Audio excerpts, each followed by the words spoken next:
sou Altino Afonso, trabalho com a história de Icó e há 45 anos que eu venho fazendo um trabalho de educação patrimonial, mostrando para as famílias icoenses a história de Icó. Atendo todos os dias aqui na sala da Casa de Câmara e Cadeia alunos tanto de Icó como de outras cidades. Além de historiador, também eu trabalho na parte de patrimônio, que são esses patrimônios edificados. Nós temos aqui uma média de 347 patrimônios que são tombados pelo IPHAN. E durante 45 anos eu venho fazendo esse trabalho de historiador.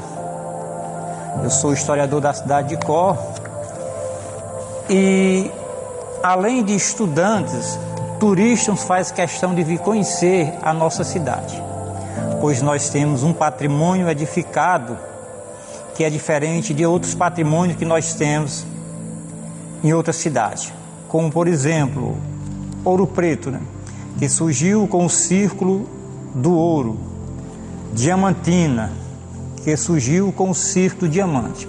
Agora, o nosso patrimônio edificado, ele surgiu com o plantador de milho, o criador de gado. É um patrimônio simples, sem nenhum adorno, que tem atraído a atenção de muitos curiosos. Portanto, vocês estão convidados a viajar no tempo comigo e conhecer essa bela cidade que um dia foi chamada de princesa, a princesa dos sertões.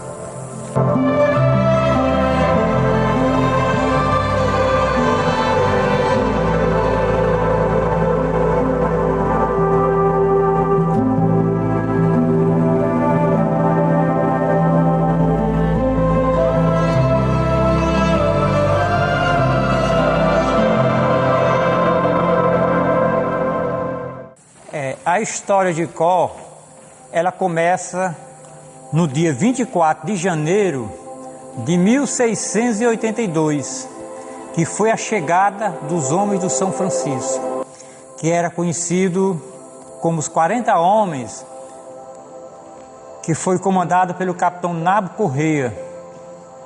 E entre esses 40 homens do São Francisco, vieram duas famílias poderosas, que foi a família Fonseca e a família Monte.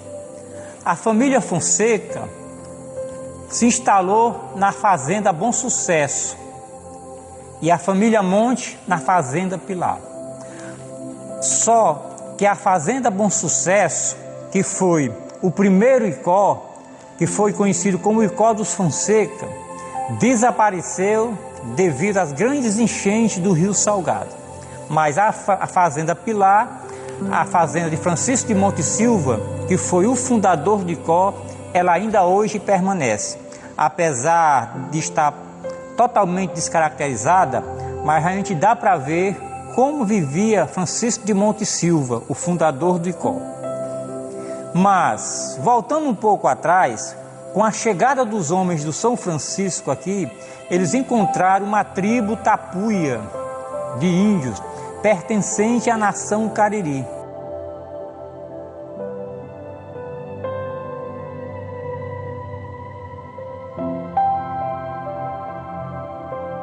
Eles viviam em paz, viviam da caça e da pesca, mas a partir de 1682, a terra dos Icós começaram a ser invadida pelo homem branco. E com a chegada dos homens brancos, eles começaram a guerrear com os Icós, expulsaram os Icós e a partir daí dava-se início à urbanização na terra dos Icós.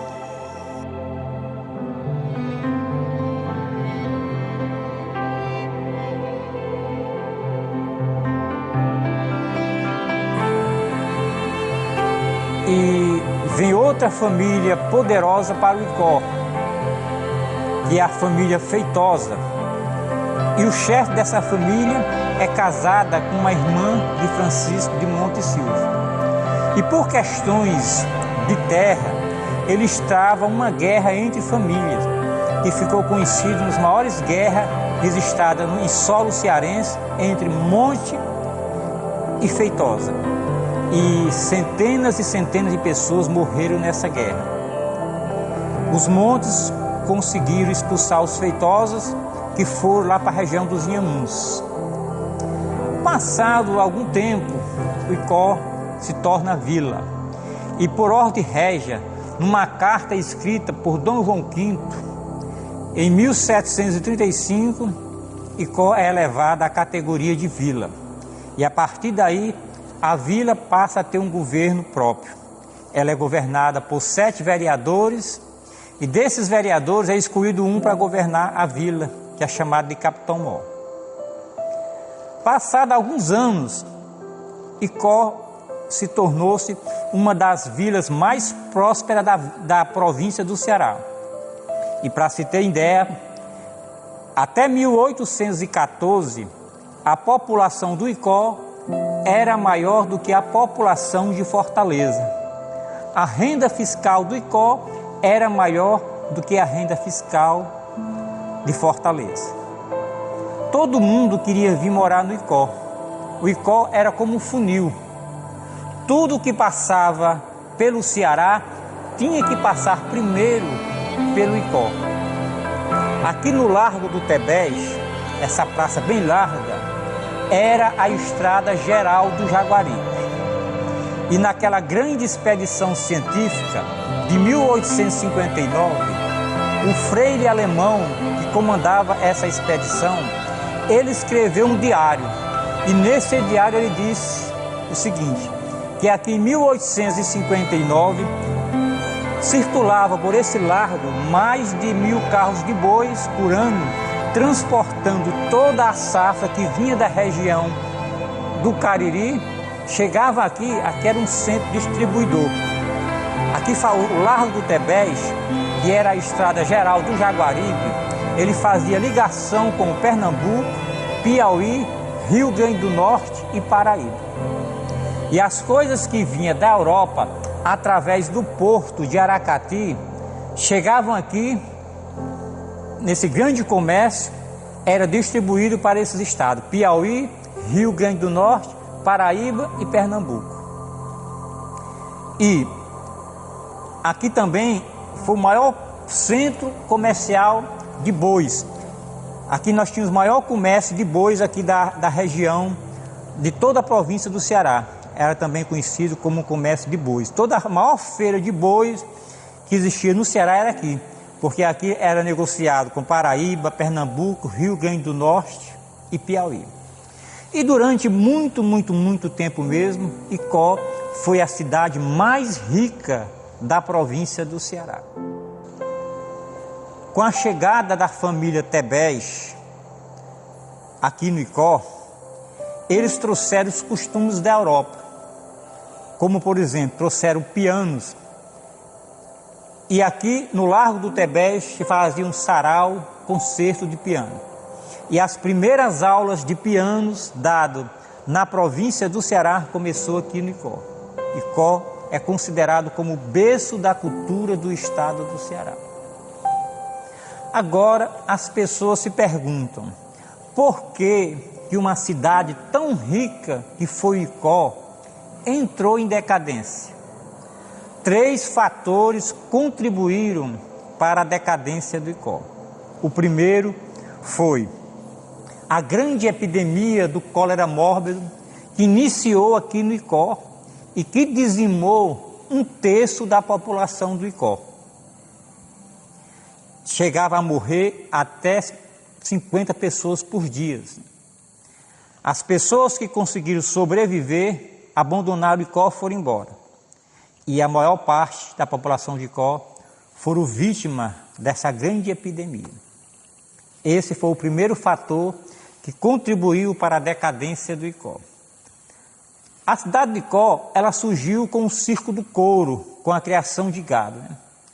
Tudo no Icó era feito de couro. A carne era levada para o Aracati, era batida lá, transformada no charque. O couro voltava para cá e era curtido, exportado para a Europa. E nós tínhamos cadeira de couro, cama de couro, caçoar de couro. E as maiores fazendas da região do Ceará ficavam aqui nas margens do Rio Salgado e Rio Jaguaribe.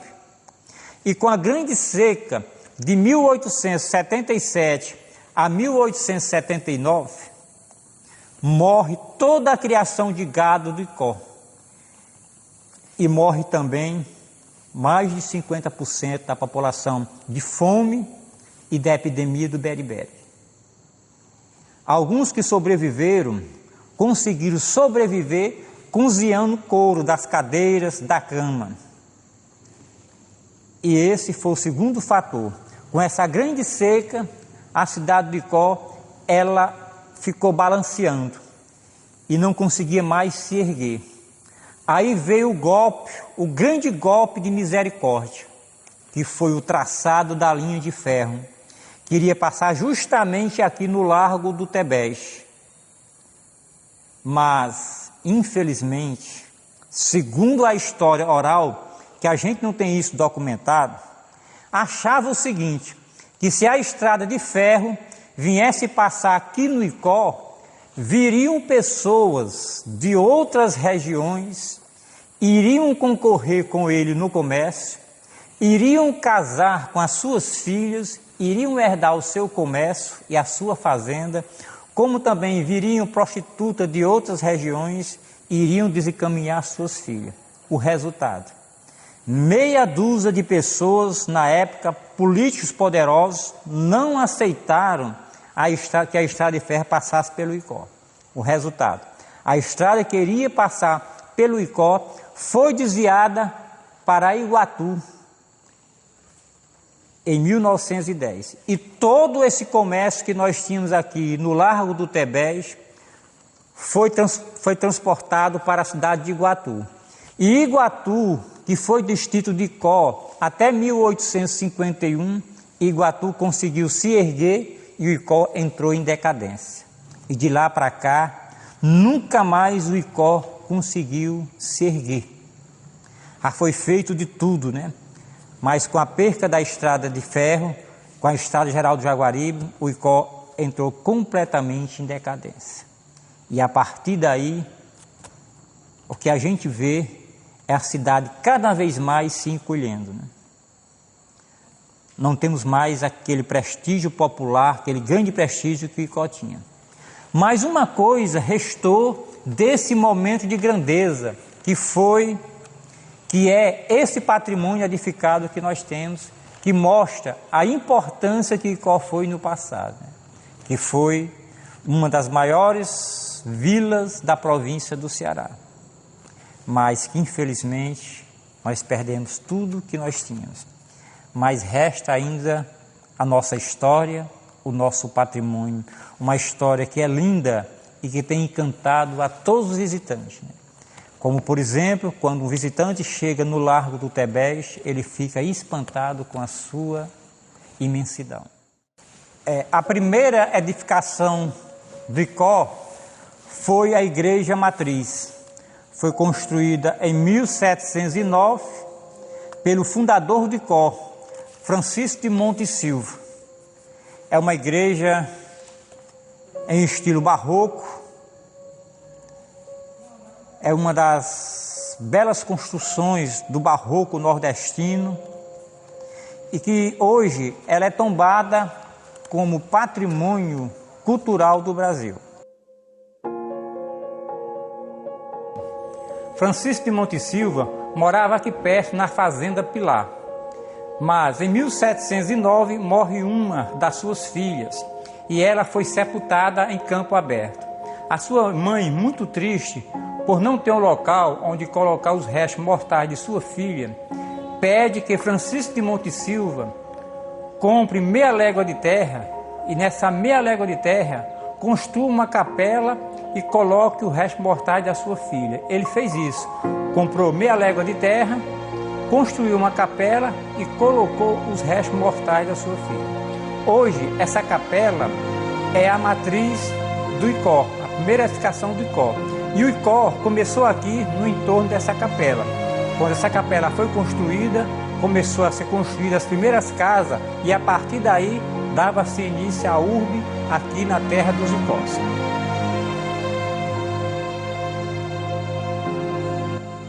Temos também a segunda igreja construída no Icó, que foi a Igreja do Senhor do Bonfim, construída em 1749 pelo primeiro capitão-mor do Icó, Bento da Silva Oliveira. Ele, como grande homem público que era e que governava o Icó, ele, atendendo um pedido da sua esposa, que era devota do Senhor do Bonfim, pediu que ele construísse uma capela e comprasse uma imagem do Senhor do Bonfim e colocasse nessa capela. Ele fez isso. Em 1749, construiu a capela e comprou a imagem do Senhor do Bonfim em Portugal. Essa imagem veio de Portugal a Salvador de navio.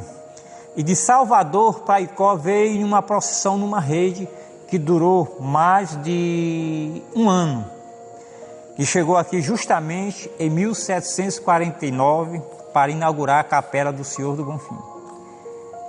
E durante muitos e muitos anos, a festa do Senhor do Bonfim foi a maior do estado do Ceará. Nessa época, Juazeiro nem existia, Padre Cícero nem era nascido, como também Canidé nem existia. E durante muito tempo, a festa foi a maior do estado do Ceará. Hoje é ainda considerado uma grande festa, mas que poderia continuar a ser o que era no passado, a maior do estado do Ceará.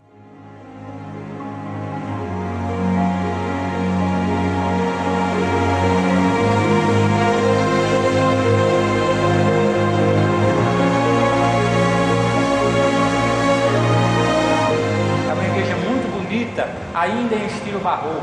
E uma coisa interessante, que essas maiores imagens que se encontram aqui foi feita pelos artesãos aqui de Icó. Icó foi uma terra de santeiro. A gente pode observar essas imagens entalhadas, madeira, foi feita pelos artesãos de Icó e hoje é uma verdadeira obra de arte. Infelizmente, esses artistas foram esquecidos, né? E poucas pessoas sabem disso.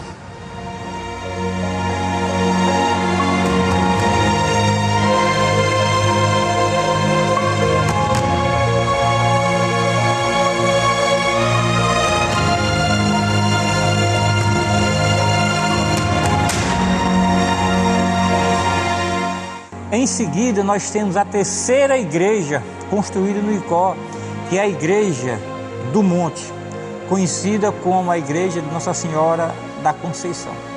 Ela foi construída em 1750 pelos homens da Casa da Torre. Eles chegaram aqui de repente e construíram aquela igreja.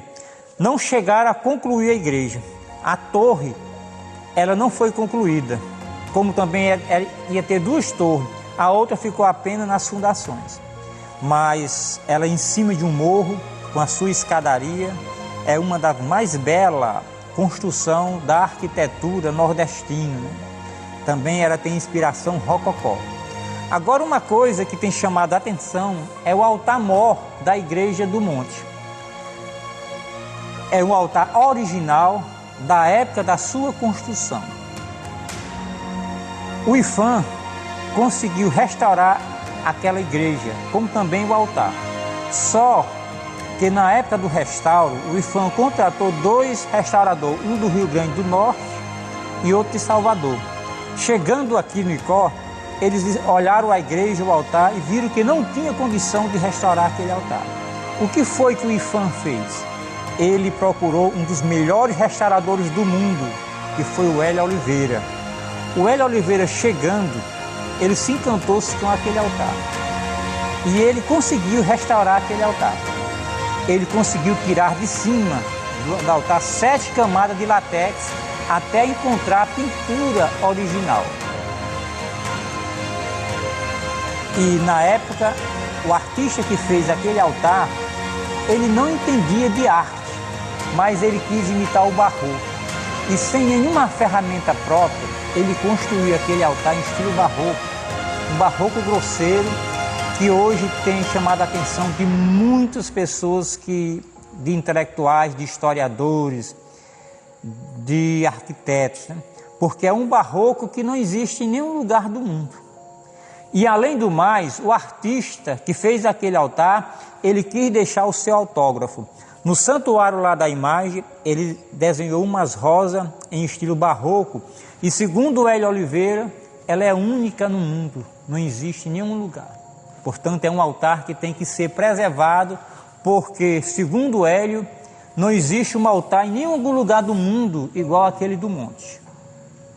Infelizmente, as pessoas não têm esse conhecimento de cuidar daquele altar.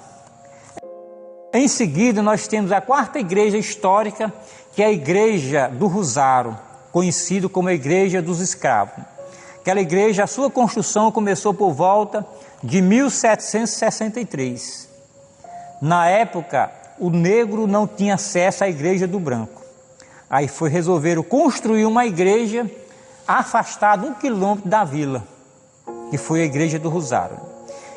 E o negro, ele só tinha acesso uma vez por ano, que era o 8 de outubro, e tinha que ir pela Rua dos Escravos, que é a Rua do Meio. E para eles era como se fosse um dia de libertação, porque nesse dia eles estavam libertos. Eles iam e passavam o dia dançando, fazendo fogueira, e era um dia de festa para eles. Hoje aquela igreja é uma das igrejas mais bonitas do Ceará, pelo seu estilo barroco, um barroco português, um barroco simples. E é esse barroco que tem atraído a muitas das pessoas, muitos curiosos, né? E além do mais, o altar, quem fez aquele altar foi o mesmo que fez da Igreja do Monte, né? É um altar estilo barroco, também tinha 7 camadas de latex. Na sua pintura original, o Hélio Oliveira conseguiu restaurar, e também esses 2 altares são ímpar, não existe em nenhum lugar do mundo. É um altar que deve ser mostrado aos estudantes, à população, a importância da arte daqueles 2 altares, né? E essas são as nossas 4 igrejas, ainda em estilo barroco do século XVIII, né? Antiga Casa de Câmara e Cadeia. A sua construção começou por volta de 1744 e só veio a terminar por volta de 1880.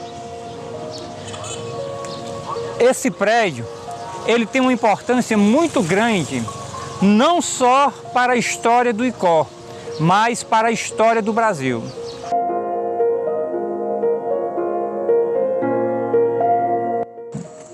Hoje ela já não guarda mais a característica da época, né? Mas em 1859, Pedro Tebé, ele resolve reformar essa casa de câmara e cadeia. E além dessa reforma, ele mudou todo o estilo que é esse prédio hoje, né? Ele conseguiu transformar num estilo neoclássico, mas depois a gente vê que já não tem mais esse estilo de Pedro Tebé, já é o estilo neogótico. Mas continua sendo um prédio muito importante, porque aqui aconteceu muitos eventos, como por exemplo a Confederação do Equador, o governo provisório de Icó, foram aqui nesse prédio aqui, que é um prédio histórico e que guarda a memória do Icó, a história não só do Icó, mas do Ceará e do Brasil.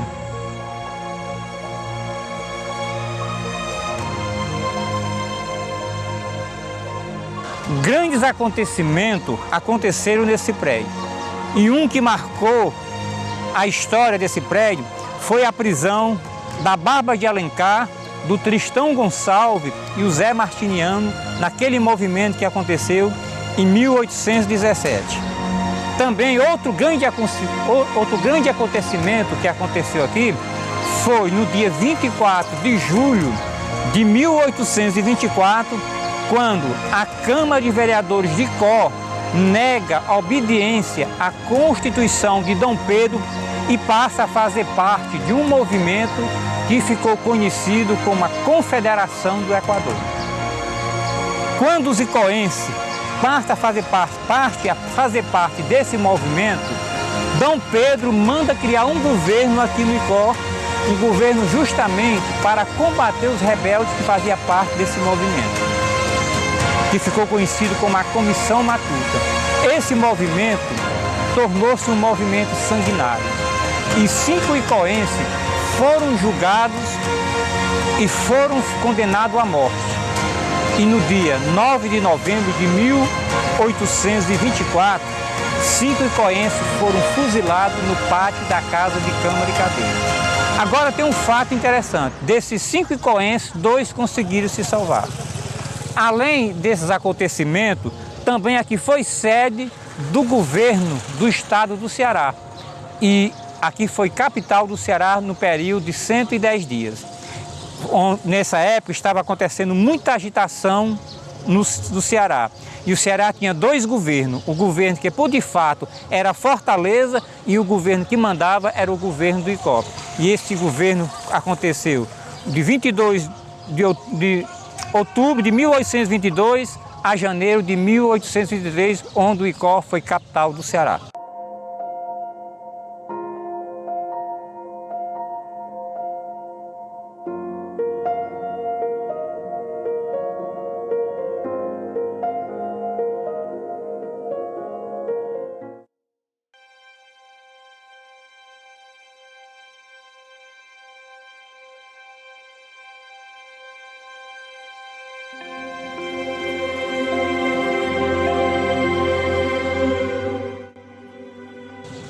Teatro da Ribeira dos Icós, construído em 1860 pelo um médico francês que chegou aqui em 1848.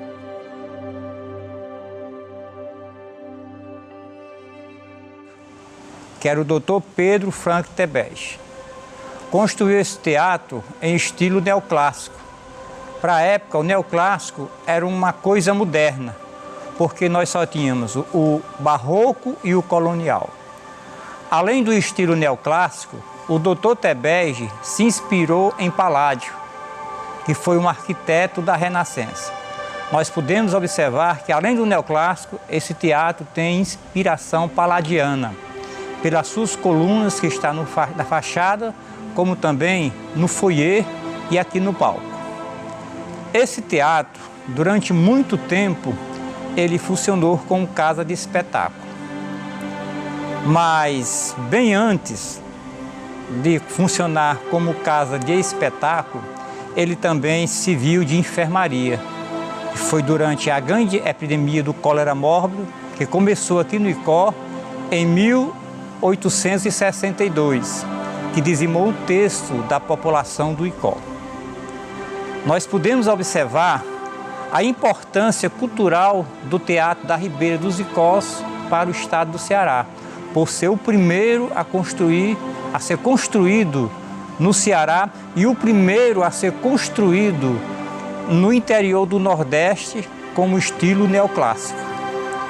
Esse teatro, por ser um teatro antigo, existem muitas lendas a respeito desse teatro.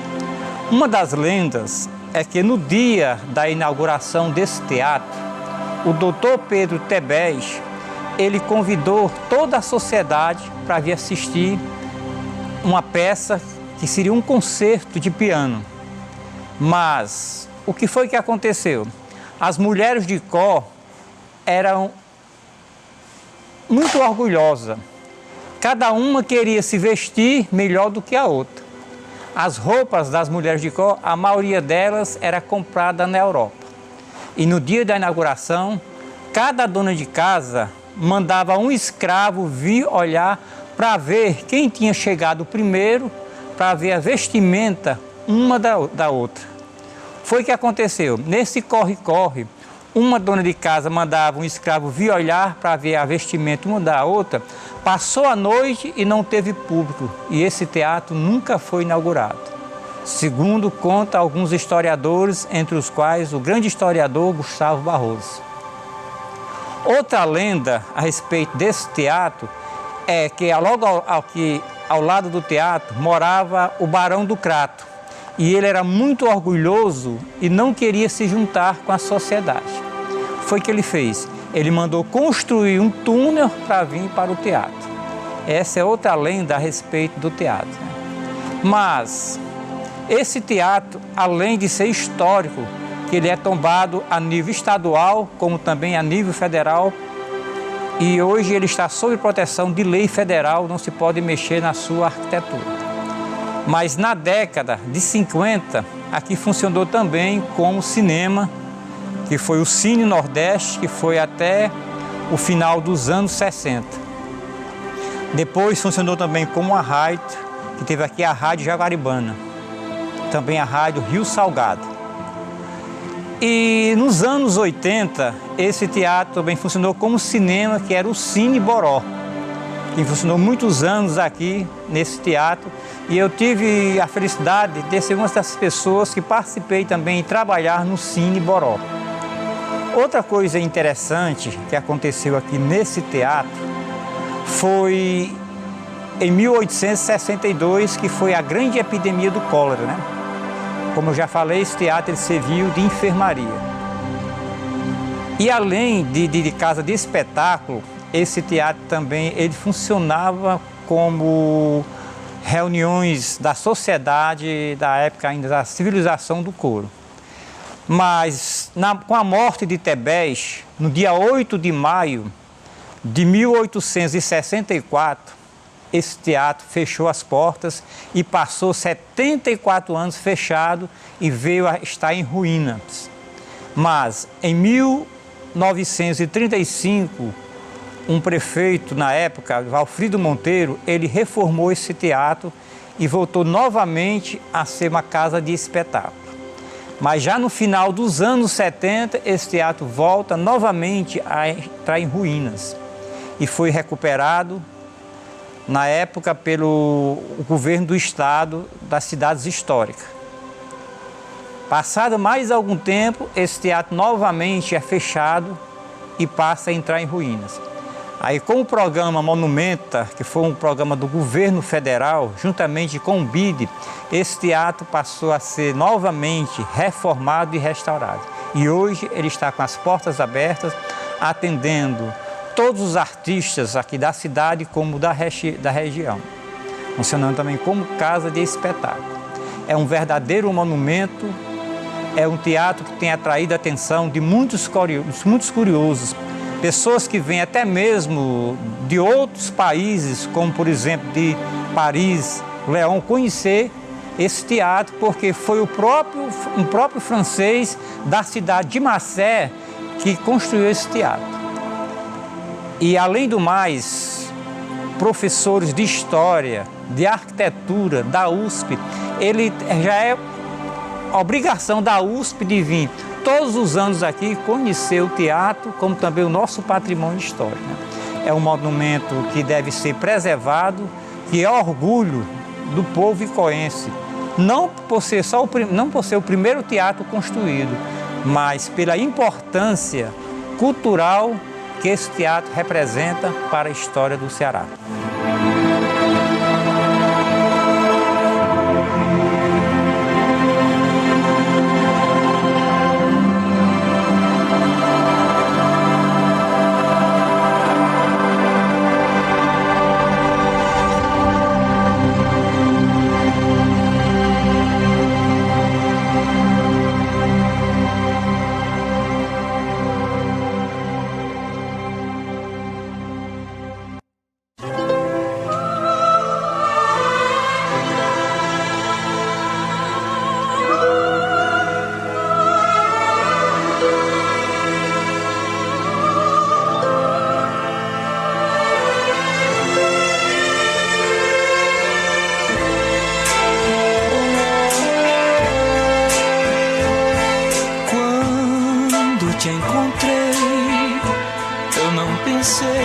O mundo viveu grandes histórias de amor.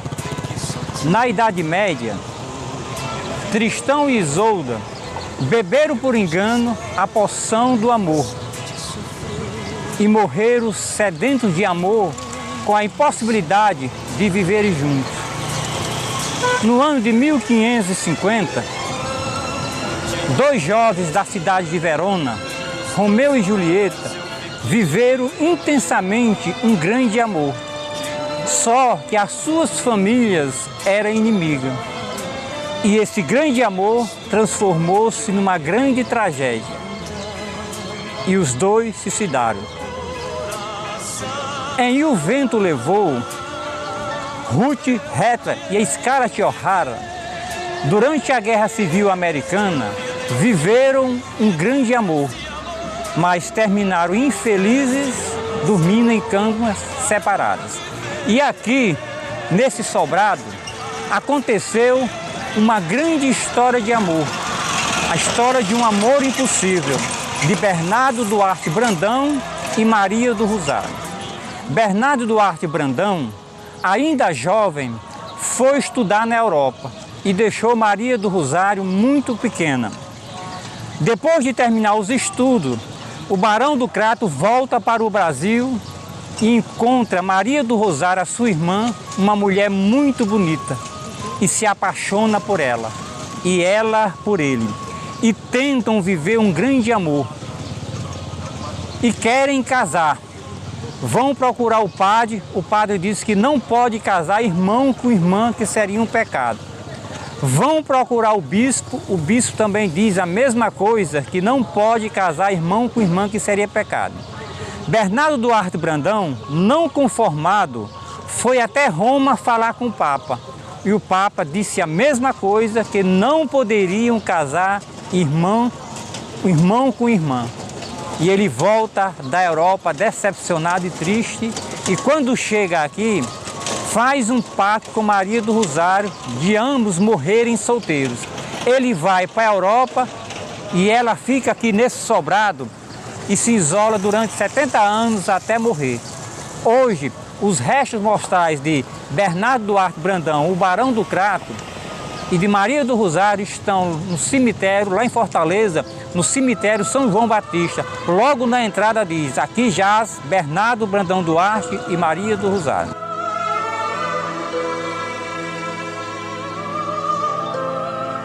Estou agora entrando na antiga residência de Bernardo Duarte Brandão, o Barão do Crato. Quando te encontrei, aqui ficava a sala do Barão do Crato, onde provavelmente ele trocou 1000 juros de amor com a sua irmã Maria do Rosário. Logo aqui ficava o quarto da Maria do Rosário e ao lado aqui o quarto do Barão do Crato. E além dessa grande história de amor que viveu Bernardo Duarte Brandão e a Maria do Rosário, esse sobrado também serviu de residência imperial. As pessoas de alto escalão da corte de Dom Pedro I se hospedavam aqui. Sobrado do Barão do Crato, cenário de uma grande história de amor, de um amor impossível que o tempo não apagou.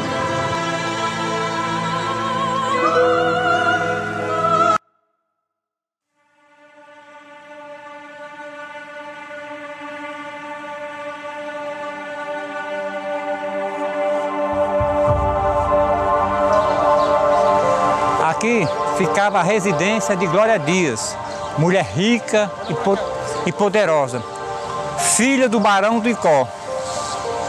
E logo ao lado aqui fica o sobrado do Barão do Crato. Existia uma rixa muito grande, uma rixa política entre o Barão do Crato e Glória Dias. Glória Dias era uma grande fazendeira, resolveu plantar esses tamarinos para colocar os seus animais. O Barão do Crato, que era muito orgulhoso, se sentiu incomodado e mandou um recado para Glória Dias. Disse que se ela não tirasse os animais debaixo dos tamarinos, ele viria e cortava os tamarinos. Glória Dias, que era uma mulher corajosa, valente, não tinha medo de nada, foi o que ela fez. Ela mandou comprar uma carroça de pólvora. E quando essa carroça de pólvora chegou, ela mandou avisar para o Barão do Crato que quando ele viesse cortar os tamarinos, ela iria e mandava explodir o seu sobrado. Ele, sabendo que ela fazia isso, ele recuou e mandou um recado para a Glória Dias que não iria mais cortar os tamarindos. E a partir daí, essa pólvora que ela tinha comprado para explodir o sobrado do Barão do Crato, ela doou para as festas do Senhor do Bonfim, que até hoje ainda é festejado e começou com essa rixa do Barão do Crato.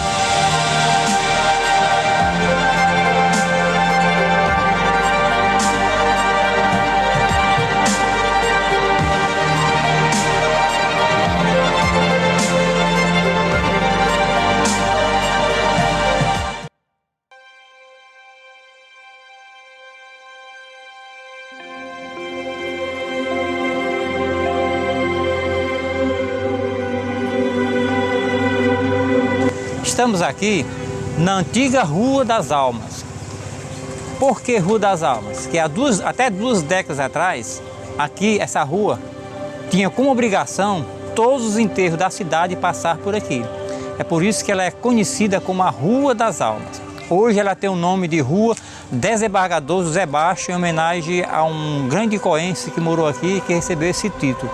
É uma rua muito bonita, com esse jardim, né? Além de ser a Rua das Almas, é também conhecida como a Rua dos Tamarindos, os Tamarindos da Glória Dias.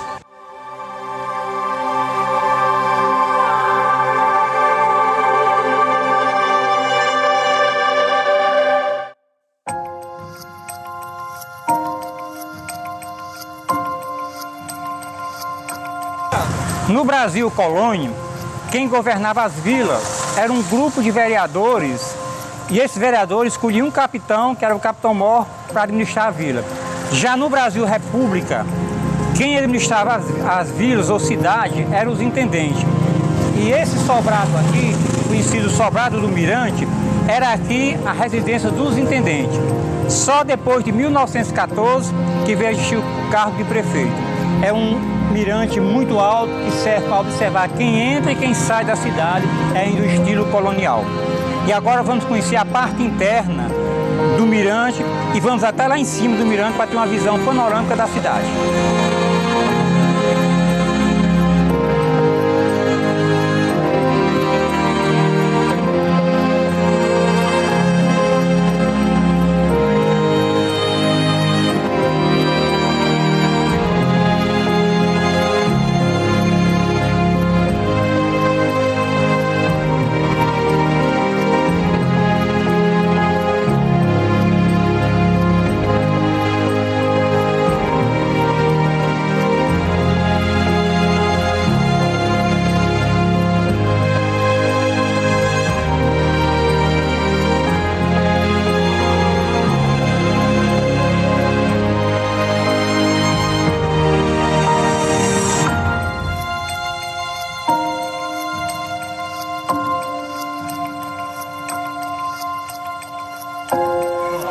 Estamos agora em cima do mirante, no último andar.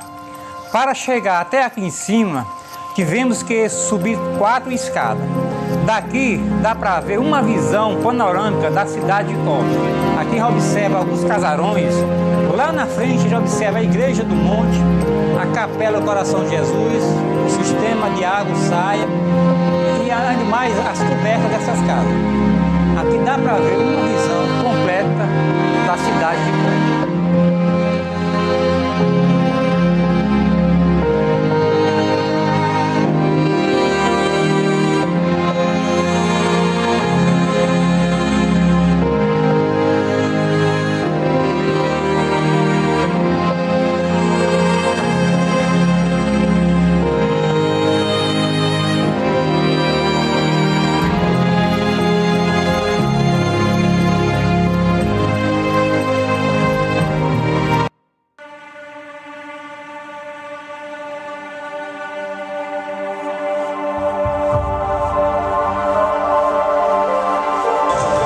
Mercado Municipal do Icó, construído em 1876. Havia um mercado que ficava no centro da cidade, justamente ali na Rua do Meio.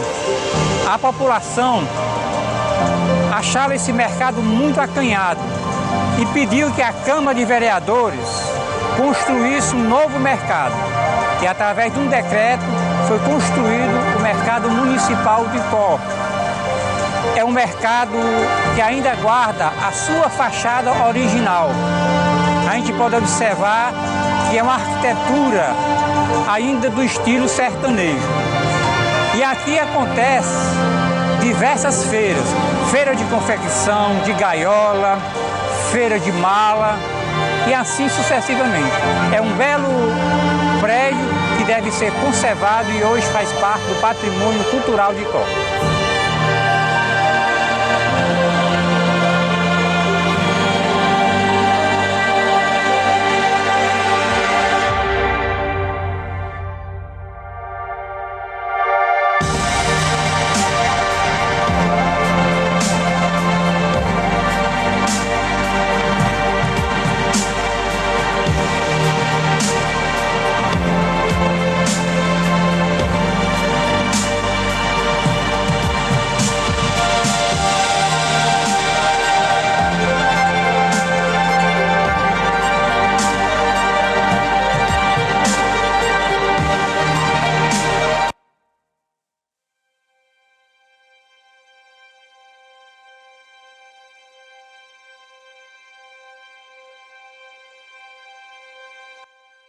Com o traçado da linha de ferro, que iria passar justamente ali no Largo do Tebés, o Icó perde o seu maior comércio, que é a Estrada Geral do Jaguaribe. Sem a Estrada Geral do Jaguaribe, o Icó entra em decadência. O Icó fica isolado e era necessário construir uma nova estrada que desse ligação com outra cidade. E em 1937 foi construída essa ponte, a primeira grande obra de concreto da história de Icó. Foi construída em 1937 por um arquiteto francês de nome Piquet Carneiro. Essa ponte foi justamente para fazer ligação com Icó, Iguatu e com outras cidades. Mas com a construção da ponte, nem mesmo assim o Icó se conseguiu se erguer. Permaneceu em decadência até hoje. Mas essa ponte é uma das grandes obras da engenharia da época. É uma grande ponte em concreto e hoje ela está entre as 100 pontes mais bonitas do país.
Em 1942, chegava ao Icó a família Tebés e trouxeram da Europa os costumes culturais. A Elisa Soler, esposa do Dr. Tebés, trouxe 2 pianos e já em 1848 iniciava as primeiras aulas de piano na cidade de Icó. Icó foi a primeira cidade da província do Ceará a dar aulas de piano. Depois se fazia sarau no meio do largo e o piano virou uma questão social. Todo mundo que tivesse um piano em sua residência teria status. E quanto mais piano se tinha no Icó, mais status se tinha. E chegou um período que a maioria das residências tinha mais piano do que o número de pessoas em casa. E isso foi uma questão social que durou mais ou menos uma década. E o Icó chegou a ter mais de 1000 pianos. E quem não tivesse piano não tinha posição social. Hoje, a gente tenta manter essa tradição através do mestre Eugênio, que é um gênio. Ele vem tentando manter essa tradição do piano aqui no Icó. Também morou aqui no Icó o Catula da Paixão cearense. E segundo a história oral, numa janela de sobrado, ele compôs Luar do Sertão. Icó também é considerada como a cidade dos pianos.